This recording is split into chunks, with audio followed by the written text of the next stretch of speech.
নমস্কার বন্ধুরা, তোমরা সবাই কেমন আছো? আমি তো খুব ভালো আছি। আর এই দেখো, আমরা আজকে তোমার সোমবারের বিকাল, তাই বাজার যাব বলে একটু রেডি দেখো তোমার দাদা রেডি হয়েছে আর আমার পুচকিকে নিয়ে বসে আছি যে আমরা বাজার যাব বলে। এই দেখো আমার পুচকি খেলা করছে আর আমরা রেডি হয়ে বেরিয়ে পড়েছি বাজার যাওয়ার জন্য। ফাইনালি বাজার চলে এলাম। আর বাজারে আসার একটা কারণ ছিল, কারণ আমরা সোনার দোকানে এসেছিলাম।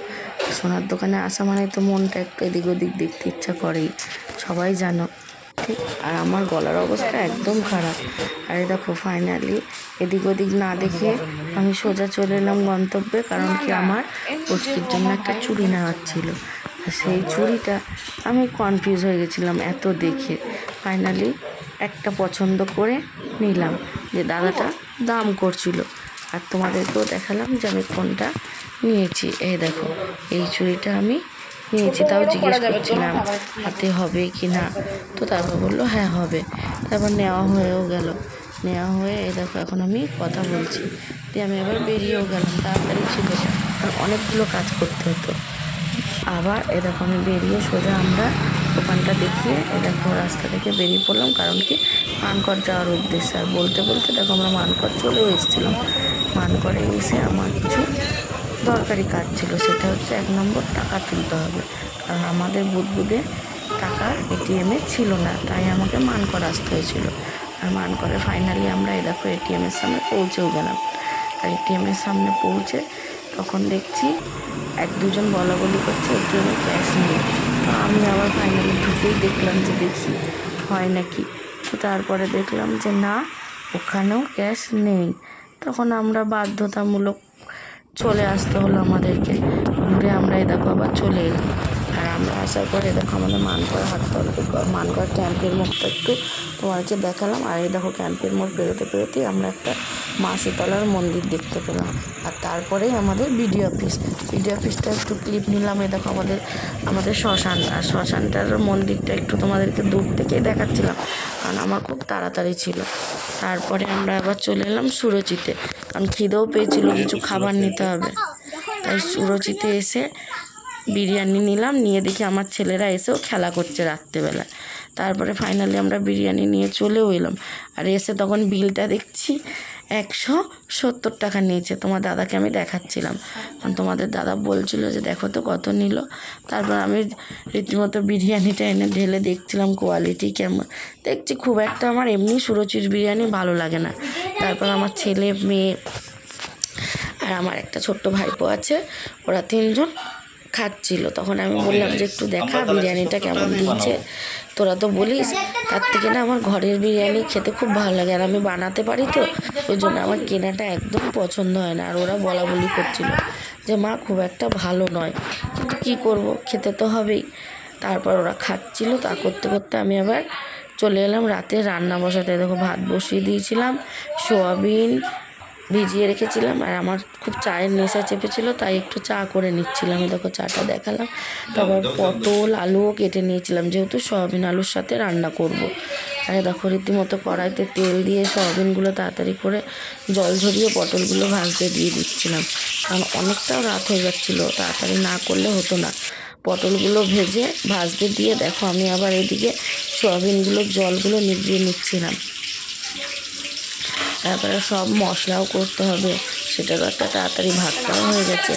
আমি ভাবছিলাম পটলগুলোকে তাহলে ভাজতে দিয়ে আলুগুলো আলাদা করে সয়াবিনগুলো জল নিভিয়ে রেখে দিয়ে আমি আবার মিক্সিটা চালু করব। মিক্সিটাকে বার করছিলাম বলে আর ভিডিওটা করা হয়নি। এই যে মিক্সিটা বার করে মশলা টশলা দিয়ে তারপর আবার ভিডিওটা করছিলাম। এখন মশলাগুলো আগে শুকনো ড্রাই করে নিচ্ছিলাম, পোস্ত দিয়েছিলাম, তো পোস্ত জল দিলে বাটা যায় না, তাই শুকনো ড্রাই করে তারপর আবার জল দিয়ে বাটছিলাম। আর দেখো আমাকে ওরা এসে বলছিল তুমি রান্না করছো, যে আমি আবার তা করতে করতে সোয়াবিনগুলোকে ভেজে নিচ্ছিলাম। পটলটা ভাজা হয়ে গেছিলো, সোয়াবিনগুলো ভাজছিলাম আর ওদিকে দেখছিলাম যে ভাতটা হচ্ছে কি হচ্ছে না। তারপর দেখো তোমাকে আবার পুচকিকে দেখাতে নিয়ে চলে এলাম সোয়াবিন ভাজতে ভাজতে। দেখো পুচকির হাতে সেই বালাটা এনেছিলাম না, ওকে ওই বালাটা পরিয়ে দিয়েছিল। আর পরিয়ে দিয়েছিল পরে কেমন লাগছিল তোমাদেরকে একবার দেখিয়ে দিলাম। দেখো ও এখন ঘুমাচ্ছে, ও খুব কম ঘুমায়, 10 মিনিট করে ঘুমায়, আবার উঠে পড়ে, আবার 10 মিনিট ঘুমায় উঠে পড়ে। আবার দেখো রান্নাঘরে চলে এলাম। এসে সোয়াবিনগুলোকে দেখছিলাম পুড়ে না যায়, সেজন্য ভাজাও হয়ে গেল সোয়াবিনগুলো আমার দেখতে দেখতে। তারপরে কড়াইতে তেজপাতা দিয়ে দিচ্ছিলাম, তেজপাতা দিয়ে আলুগুলোকে দিচ্ছিলাম, আলুগুলোকে আবার ভেজে নিলাম। তারপর নুন দিলাম, হলুদ দিলাম, হ্যাঁ নুন দিলাম, দেখছো। ভাতটাও হয়ে গেছিলো, কারণ এত রান্নাঘরটা আমার ছোটো না, খুব গরম লাগে জানো তো।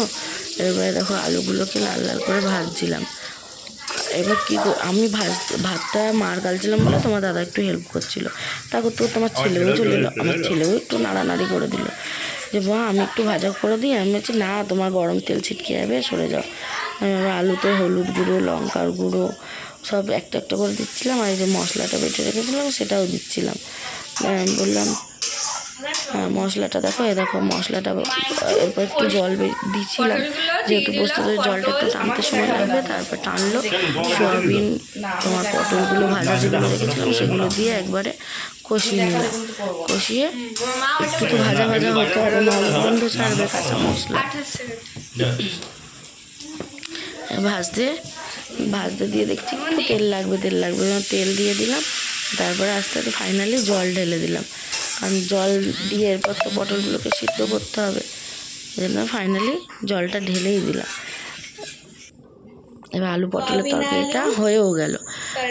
তারপর আমরা রাতে তখন প্রায় 10:30 বাজছিল, ওই জন্য ভাত বেড়ে নিয়েছিলাম। আর দেখো তোমাদেরকে একবার তরকারিটা দেখিয়ে দিলাম যে আমার তরকারির লুকটা এরকম হয়েছে।